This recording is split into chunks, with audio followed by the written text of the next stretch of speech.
Hi, this is Scott Garibay, and today we're going to talk about Dungeons and Dragons, and we're specifically going to talk about, in my humble opinion, there's a path. There's a path that allows you to stop playing Dungeons and Dragons and start using Dungeons and Dragons to make yourself an improved, more evolved human being. Right? It's called the POHEC, the Path of Optimal Human Exploration by class. So we're looking specifically at each class in Dungeons and Dragons and going through a gauntlet of every single class to explore the full range of critical human elements, right? And by doing this, we make ourselves better people. And I think there's a path to do this. In my humble opinion, this is the correct path. And today, we're going to look at that path specifically for the class Fighter. All right, now Fighter is a special class. It's one of the core four. So Dungeons and Dragons is really structurally built around these core four. The core four is the Wizard, the Fighter, the Rogue, and the Cleric. Many players, many Dungeons and Dragons players, will tell you that you're not even playing Dungeons and Dragons. You don't even have a Dungeons and Dragons adventuring party if you don't have all of these classes covered, right? And I would agree with them that you really haven't played Dungeons and Dragons until you've played at least one of these classes, right? Like, you could play all 8 of the others, and if you never played these, I don't think you've played Dungeons and Dragons yet, right? These are really fundamental to Dungeons and Dragons. Fighter is a complex one. Okay, so what is the element of humanity that is best explored through the class of Fighter? It's complex. Let's get into it. It is elimination. The element of humanity that we explore through Fighters is elimination. So we have to talk about the elephant in the room right out of the gate. All right. So fighters, their job. What does a fighter do? What do they fundamentally do at the end of the day? What are they for? They're for eliminating foes. Adventurers face foes. Those foes can come as non-player characters. They can come as monsters. And fighters eliminate them. They simply eliminate them. They put them in, player character fighters in Dungeons and Dragons put non-player characters and monsters into the dirt, 6 feet under. They eliminate foes. Okay, so let's get the obvious out of the way, and just in case it isn't obvious to everyone, because it's really important. So we cannot learn any direct lessons about elimination from the fighter class, right? We as American, and by the way, everything in this, this is part of a playlist. You should watch it in context of the playlist for full context, where it lies in the playlist for full context. Also, so basically, everything I'm talking about in this playlist is American specific.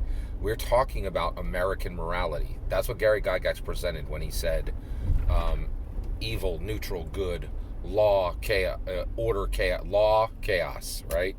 Neutrality, right? That's an American view of morality, right? So all of this improvement is really can only be used by Americans or by internationals who aspire and completely follow American morality, follow American culture, and really celebrate America. Then you can, right? If you're like, well, I live in another country, but I live like an American, and that's not that uncommon. Like, the whole world really follows us. So let's talk about elimination, right? So we as American citizens, we have absolutely no ability as individual people. We have no right or permission to eliminate any of our foes, right? Individuals aren't allowed to eliminate foes in America. It's just not allowed, okay? That responsibility and that right rests with our government, right? And we have law enforcement, we have military, we have intelligence agencies, all who are authorized to eliminate foes if that ever becomes necessary, right? But no Dungeons and Dragons player can ever eliminate a foe for any reason. It's not appropriate, right? So when we look at the fighter, what are we looking at from the aspects of elimination? Well, we're looking at aspects of eliminating obstacles. We do have obstacles in our lives, and we need to look at that. The other issue that we might want to look at too is so I'm saying that elimination is a fundamental aspect of our humanity, and it needs to be explored. And you're like, well, I don't eliminate anyone or anything, right? That may be correct if you're a vegan, but the vast majority of people are not vegans, right? They are either vegetarians or they are carnivores. I am a carnivore, right? And I am definitely in the business of elimination. There are a lot of chickens, cows, pigs, which have been eliminated for my sustenance, right? And we don't want to ignore that, right? We are eliminators. We, as humans, we generally are. And so if you're vegan, you're excused. You're not going to be able to learn much. Well, actually, you can learn from the fighter from the perspective of elimination of obstacles, right? But if you're a carnivore, there is elimination being done simply to keep you alive, right? And so you want to explore it. You want to think about that, right?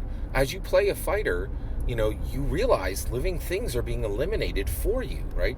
That might be happening very directly if you're a hunter, and if you're not a hunter, it's happening indirectly. Right? And you should give that thought, right? As you play your fighter, as the dungeon master sets up this narrative construct, this narrative canvas for you to paint with your fighter, right? You have chosen a fighter. You are now going to explore elimination. Not elimination of foes, okay? But elimination of obstacles. And before you get to the elimination of obstacles, you should really think about the living things that are being eliminated for you, right?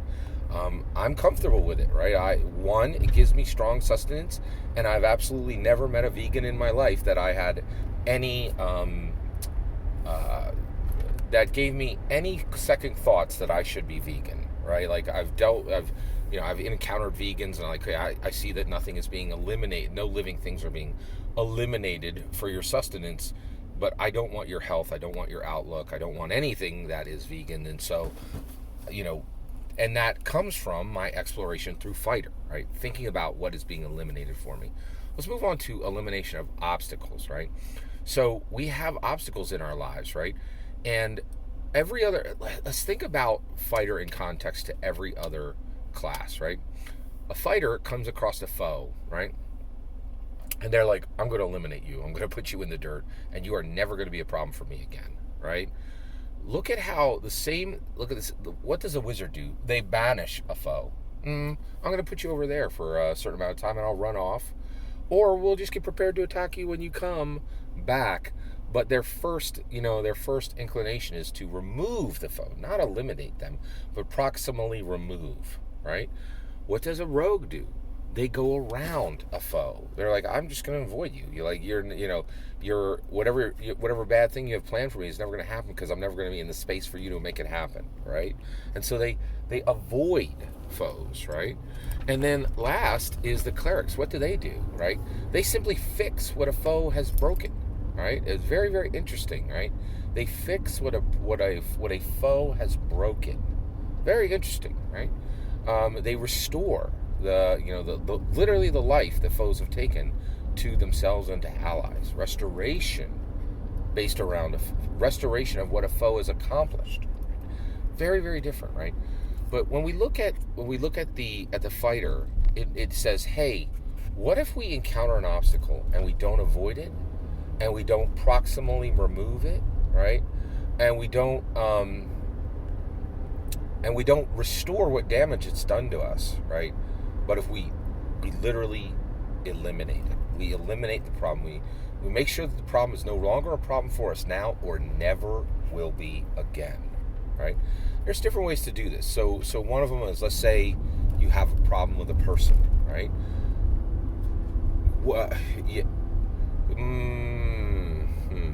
Yeah, so one of the things I was thinking is, I guess that's proximally changing. So if you have an obstacle, let's think of an obstacle that you have, right? Let's say there's something you're trying to accomplish and an obstacle continues to get in your way, right? Well, from the process of elimination, you have to determine what the source of that problem is, right? And of course, if the problem is a human, you're going to have to find another attack. You can never, ever, ever, ever, ever eliminate any type of foe who's a living, sentient human, right? This is not appropriate in any way, right? So if it's a human, then you're like, okay, I need to use one of the other classes to deal with this in a less permanent manner, right? But if it's not, right? If it's like, let's say you want to clean an area, right? And your biggest problem is you have to travel to that area 2 hours away on a Saturday, and then do a little bit of work and then travel back to your home 2 hours. To eliminate the problem, you may move yourself directly to the place where it's cleaned for that amount of time, for like a week, right? Finish the job and then go back, right? But essentially, and so you're eliminating the problem of your proximity, right? And you're moving yourself, right? Now the reality is elimination is very, very complicated. I think it is harder to learn from fighters than any of the other classes. But elimination is a very key aspect of our humanity. And eliminating problems and taking a very permanent approach to solving a problem is what we can learn from fighters, right? When they've dealt with a foe in the way that a fighter usually deals with a foe, that foe is never going to be a problem again. So that is what we're going to take away from the fighter is, how do we eliminate a problem? How do we take care of the problem at the source, right? Never with a human or a foe, right? But as an obstacle. How do we end an obstacle permanently? And unlike any of the other ones, we have to do this very, very carefully, right? And very determinedly and very cautiously, right? Because when a fighter takes an action, it almost very rarely can be undone, or the costs to undoing it are outrageously high. Usually so high that it is permanently prohibitive. So what we explore, the POHEC, the path of optimal human exploration by class for fighter, is eliminating obstacles. That is the part that we learn from the most. And there should be an exploration of what is eliminated to keep us sustained, if we are the type of human that where things are eliminated for us to be sustained. This is a challenging one. This is probably the fighter, without a doubt. I'm not gonna give you any. I'm not gonna sidestep this. Learning for the fighter is the most difficult, right?